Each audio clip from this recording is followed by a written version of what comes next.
Welcome back to The Big Show. It's Alex Belfield talking to my favourite people and the country's best comedians, and Bill Bailey's definitely one of them. How are you? Very well, thank you. No, you're not. I am. No, you're not. I just heard that you fell over in the shower. Are you all right? Yeah, I'm fine. No, generally I'm okay. You know, I did slip over in the shower, and I probably will have a nice bruise on me leg. But despite that rather sort of Jacques Tati-esque moment in my life, generally well, yeah. Was anybody there to pick you up, or did you have to do it yourself? Yeah, actually, no, there was. There was there's some bloke that came to sort of fix the electrics, and he was fiddling around with a plug out in the living room, and then all he heard was this crash, and we go, like that, and he came running in thinking that I'd been attacked. And helped me up, luckily. Right, but, my next question, you know where this is going. Oh, hello. But were you somewhat exposed? No, I know you would think that. No, I did actually have a towel wrapped round to preserve my dignity. And I had, I was, because as a frequent visitor to the Far East, I'm an expert at attaching the sarong. And so this skill has applied itself to the towel. So the towel remained firmly in place. I did it about 10 years ago. I took the curtain with me and fell on the taps. That hurts. Oh, no, you don't want to do that. Dreadful. No, because it's a stone floor. See, it's a kind of a whole room with a shower in it. So, you know, it's great. It's a great. I mean, in theory, the wet room, as it was, you know, is a good theory. Occasionally, I think the vehicular term for what I did was aquaplaning. I think that's what actually. I seemed to sort of hover across the floor. There was no sort of forward movement at all. It just seemed to be like the kind of, I stepped and suddenly I was moving as if on some kind of travelator, and then that was it. I had no control, no traction, left or right. And just for total clarity, you weren't doing anything inappropriate at the time that could cause this accident? No, I don't think I was. No, I mean, a bit of voguing, perhaps. But we all do that in the shower, surely. Have you got one of those radios that's waterproof so that you can sit there and have a sing-along? Oh, I listen, I'm way ahead of you there. I've got a little speaker built into the roof. Wow. Of the shower, yeah. Are you living in a 5-star hotel at the moment? Is that what yes. you're telling me? We've got tea and coffee making nice. facilities in every niche and nook of the house. Very good. How are you doing? We speak year in, year out, and you just get bigger and bigger and more popular. I'm not talking physically, you get bigger and bigger. Well, there is a certain truth in that. But the point is, your comedy seems to be timeless and people still enjoy you, and you're still selling out those West End gigs. Is it still fun being you? It is, actually, yes. It's probably more fun as the years go on, really, because I sort of realise what I like doing and what I want to do, and I just focus on that. And so I really enjoy it, and I sort of, I suppose, concentrate more of my time on the things I like doing. Do you get funnier? Well, I don't know. I mean, whether one can ever be funnier. I certainly think that I probably care less about what people think, but I care more about the actual writing and the show, and so I think probably I spend more time on it. Perhaps that's it. I focus more on it, and certainly this show was a sort of a product of that. You know, I really wanted to make this show grow from a small venues all the way around tours through Scotland and the Highlands and Islands, and through Australia, New Zealand, before it came to the West End. Because you know, I did a tour a few years ago when I was playing arenas, and it was kind of exciting and also stressful, and it was a huge event for me playing these large venues, and certain times I just thought it's not an intimate gig. You know, what I actually was craving was being in a little room somewhere, a little theatre, and playing to a few people and trying stuff out and trying ideas out in front of me. And that's what I've done this year, is kind of almost get back to the roots of stand-up in a way, and rekindle that kind of the love and the passion for just turning up in a little place somewhere and almost having to win people over to your sort of style. Thing is, though, speakers in the ceiling and wet rooms don't pay for themselves. Those arenas can help with that. They do, of course they do, yes. Absolutely. I mean, you know, it'd be mad to say they don't. And that's what comedy's become in this you know, this day and age. You know, there's all comics, and every comedian worth his salt was playing in an arena. You have to play an arena. It's almost like there'll be stadiums next, and it'll be. And then where'd you go? The moon? I don't know. If you've got those nice little, front row seats or whatever, it's okay. But I mean, if you're sat at the back of 15,000 people, I don't know why you don't just get the DVD and save yourself all that train fare. Yes, well, that's it. You see, and I think what happened was after I did the arena tour, I then went to see a show in an arena. I should have done that before. Perhaps I should have done that the other way around. And then and thought, do you know what? I'm going to live the audience experience and see what it's like. And I went and and parked the car and went and got a drink and all that. And I was thinking, I don't like this at all. This is sort of processed through these big sheds, and it's not the same experience at all. And it's kind of, I suppose, there's so many venues and there's so many comics and so many shows, and there's every amount of size of venue and everything. But personally, for me, I wanted to really get back to those to feeling that I was almost having to prove yourself in a way that in an arena almost you don't, because in an arena people will have made that big commitment, that investment in the show because they're fans and they want to come along and enjoy it, have a night out. Whereas you don't really get the same connection with an audience that way. We're back with Bill Bailey on your favourite local radio station. I mean, that is the big problem, isn't it, with people like you? If I come and see you in an arena, I got to get there 6 hours before because of the car park, and then I got to wait 10 hours afterwards to get home. Yeah, I know, that's it. Or you pay the special deluxe package where you get beamed in. Yes, helicoptered. Or one of those things they used to have in shops where you've got put in a little sort of plastic pod and then fired down a tube by compressed air. I'd love to go to a gig like that. That'd be marvellous. And you just pop up in the front row. Let's talk about your show, because the one thing that it does kind of suit arenas for is that it's musical at times. Yep. This new DVD I haven't seen because you're so important I can't see a copy until it's actually released, which is kind of annoying, so I can't compliment you on it. It could be rubbish and I could be endorsing nothing. It was recorded in Dublin in the O2, and there was about 10,000 people there. And yes, so there we go. I've just completely contradicted myself. Hello.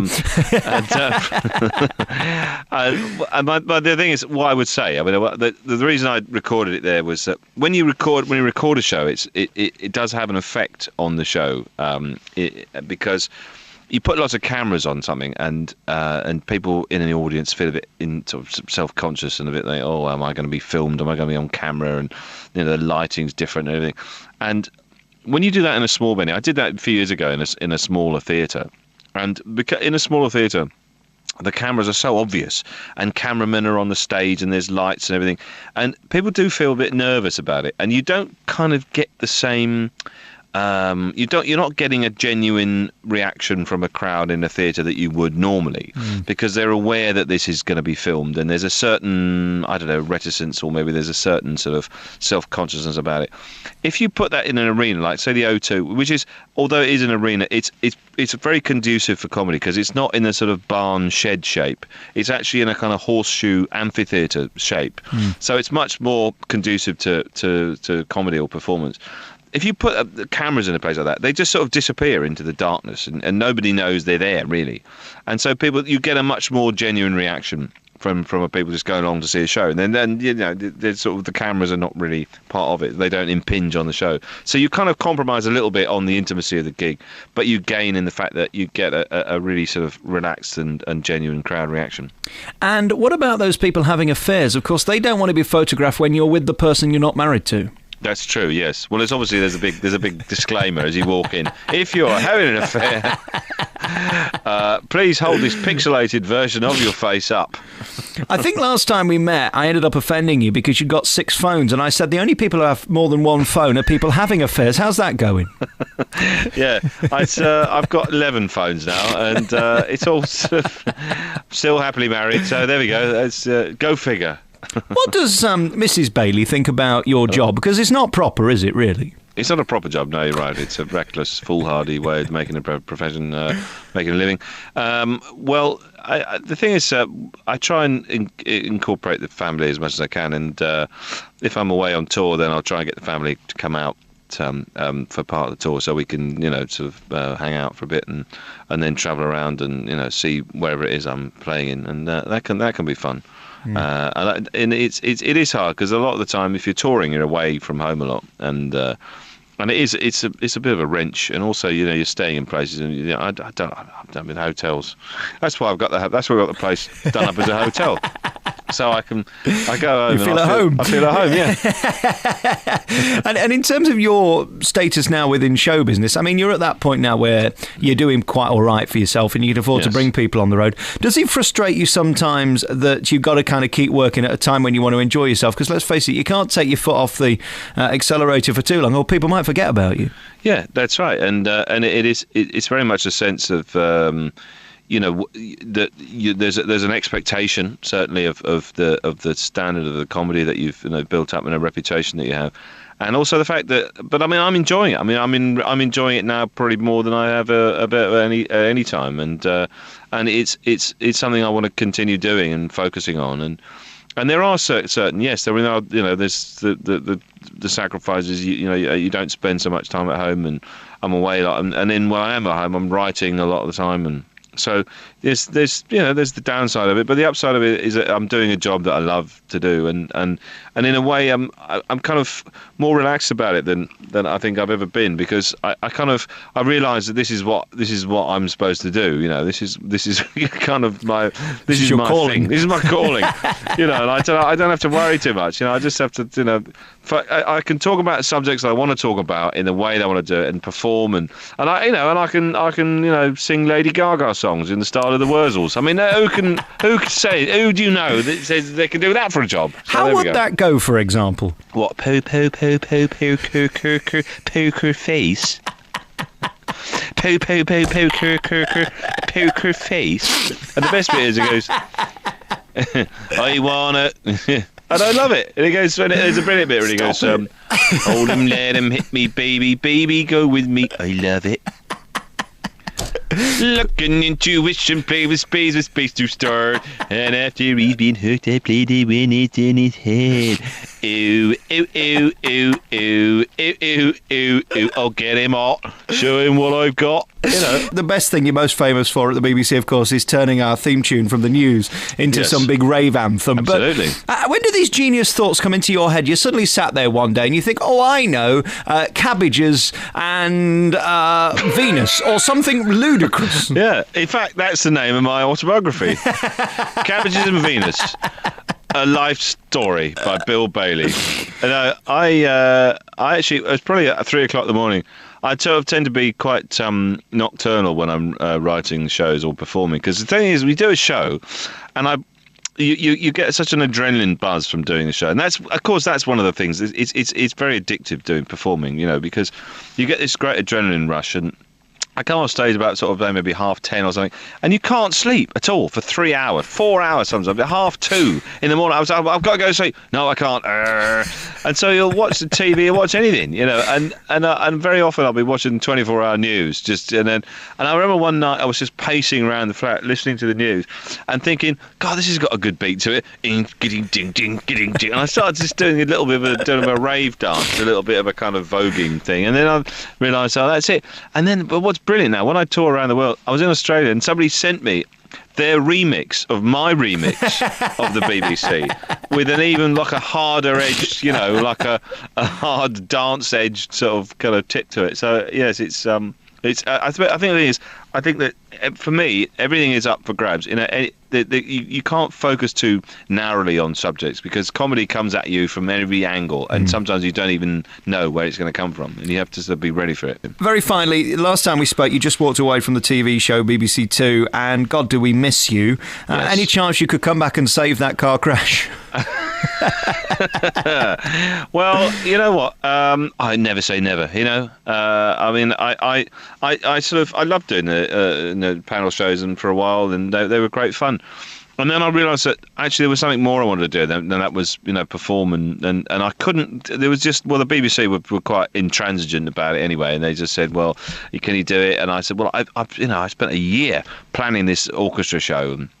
And which has actually, not to blow my own trumpet and not to use a trumpet metaphor in an orchestra-based story, but it has won a number of international awards. So I sort of feel vindicated that I actually then went ahead and almost took a big risk, really, in a way, because comedy in orchestras not always the best bedfellows, but this was something I sort of really believed in, and I think sometimes you've got to do that. You take a risk on something, you take a risk on yourself, you bet on yourself when you think that you believe in something, and then that creates almost like there's another world of performance and stuff which is I can see stretching off in the future where I'm going to do more shows like that. I do my stand-up shows, and I'll be doing music shows as well, and they take an enormous amount of time and work and effort, but it's about the love of the job, really, and that's above everything else. Well, I thought you were tremendous at it, and it was a brilliant DVD. I sat there and watched it over Christmas with my mum and dad, and it was just so interesting, and the things you think of that the instruments relate to, again, only your brain, but somehow it works. Yes, well, that's it, and that's kind of, in a way, that sort of sums up really my whole career. I can't, how's it going to, it works somehow. There's a kind of, ever since I was at school, I'd see things in a slightly different way or a different light, or I'd come at them from a different angle, and yet it somehow it works, because I think what it is, it's a genuine reaction. I'd love to. I was completely blown away the first time I went to see an orchestra play live, and there was something I couldn't explain about it, and I think that it's taken all these years for me to get to that situation where I can explain what it makes you feel when you hear music. It's very difficult, and if you look, and when I was sort of researching the show, there's always this kind of through history, writers, poets have all tried to sort of capture the essence of what that is. Thomas Carlyle said that listening to music was like looking into infinity, and I suppose that was a very sort of lyrical way, but in a way, it's the same problem. How do you describe it? It's something which is abstract music. It comes at you from a sort of an abstract angle, and yet it engenders great feeling, great emotions in you. And how does it do that? And that's what fascinated me about the show. That's why I wanted to try and pursue it and sort of almost to replicate what it is like to experience listening to an orchestra, and not from the point of view of someone who perhaps used to go and see concerts, and it's all become very, very, almost they're used to it. It's a very familiar situation. I wanted to try and break away from that familiar and actually encourage people to go and see it. And one of the greatest, most rewarding things about the whole experience was getting letters from people saying that kids they want to go and take up an instrument. Kids saw the DVD, they loved it, they want to take up an orchestral instrument. And for me, that's the greatest reward in all of this. I loved it. You nailed it, and it was really entertaining. I look forward to seeing the new DVD, which is called Dandelion Mind. We won't even ask about that because we've got to go. Your people are texting me saying, can you let him shut up so we can go on? Bill Bailey, I love you very much. Let's talk next year. Ta-ta.